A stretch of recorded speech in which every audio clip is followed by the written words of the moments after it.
Hi guys. Look, I've just been doing an oil change on my Honda, and I noticed that the standard, a standard replacement filter, a Ryco filter, a Z547,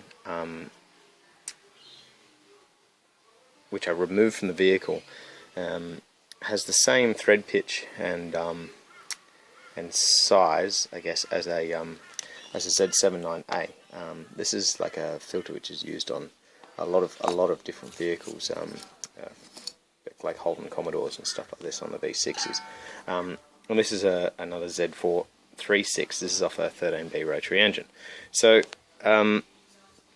this is the standard Rotary engine filter, well, the replacement.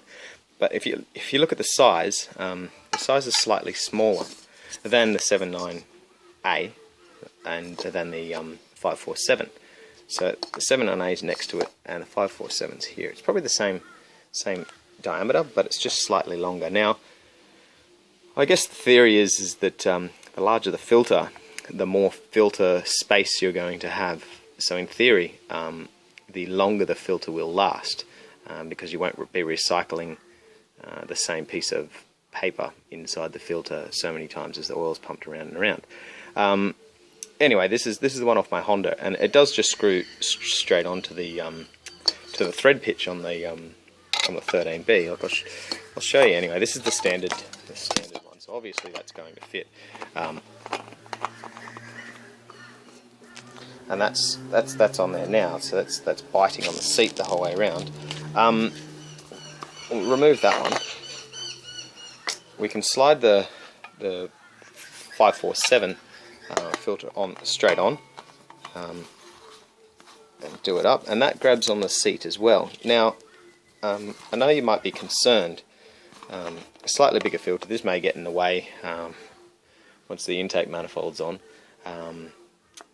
Probably. I'll just show you over here. So this is a standard Mazda filter, but we don't have too much space between my throttle position sensor and the filter, so it probably will hang a little bit higher. But I mean, all in all, it's all right. As for the seat, for the seating of the actual O-ring, it's not that bad. Like, I'll show you the 79A on there. We'll just wipe that off first. I'll show you the 79A, and so 79A again, slightly bigger, but the seat, if we come up underneath, you can see that the rubber's still biting onto the seat. There's probably about 2 mil there before the, oh, well, you can't see, sorry. There's probably 2 mil there where the O-ring actually is inside. So I'll just rip that back off for you.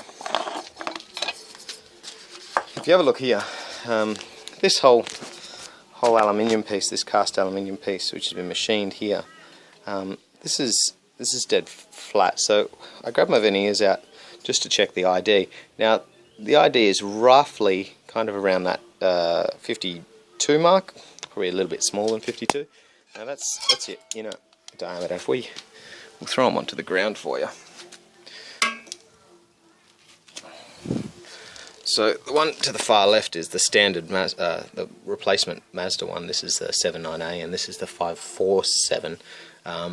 So the inner diameter is just under 52, as I showed you before. If we come here, we'll measure. This is the standard Mazda one.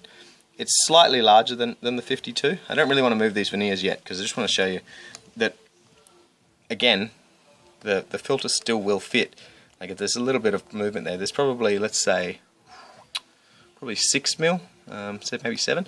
And if we come to the 547, which is actually a better fit than the original replacement, so there's a little bit of room there. Now, if we come out to show you how much room we've actually got to play with, we actually measure the outer diameter.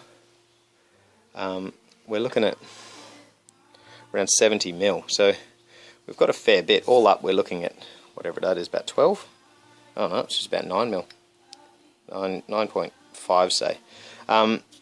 Yeah, so we're looking at 9.5 mil seat, but we'll just drop that back. One hand.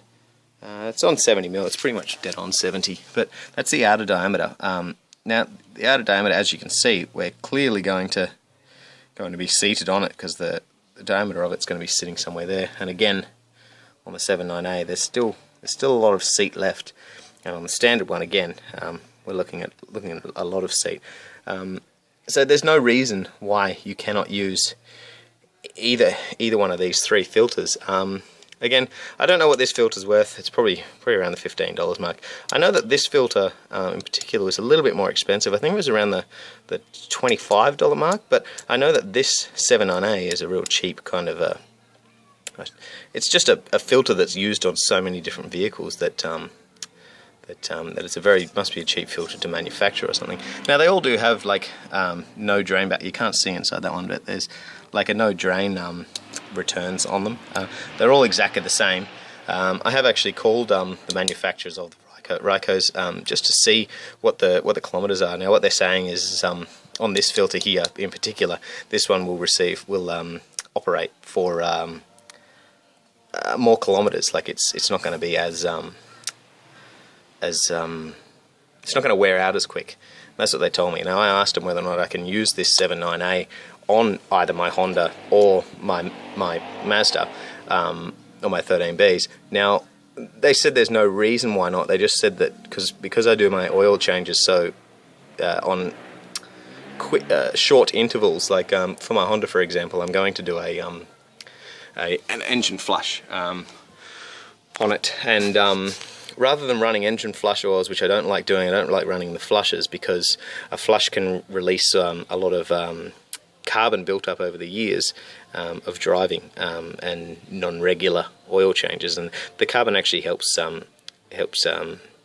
compression and seals and stuff. So there is a reason why you should not do it on something with over 230,000 Ks or somewhere around there. I probably wouldn't do an engine flush.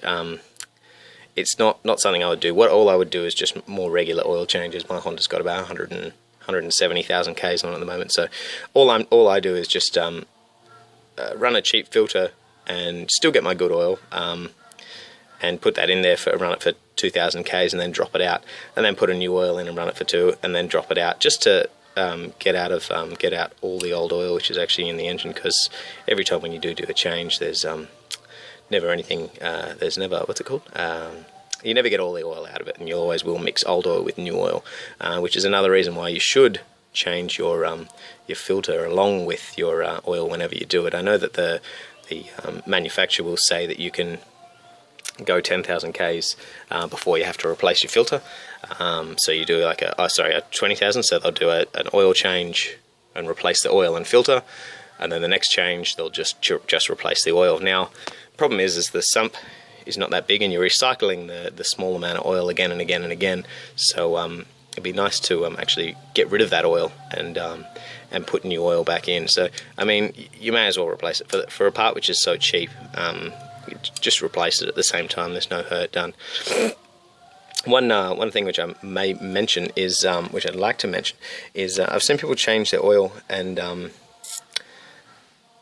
put a dry oil filter on and not oil this O-ring here. Now I'm guessing that oiling the O-ring just helps it seat down and bed down nice and smooth, like it just kind of squishes out, so you just get a bit of oil out of your thing, oil around. But it's nice to pour oil inside them, because what happens is when you first start the car, when there's no oil in your filter, it pumps oil into the filter for those first few seconds of starting when it's dry. So it's trying to push oil in there as quick as it can so the oil can circulate around the car. Now if you've got no oil in here, you're going to have those first few seconds of no oil running through the car.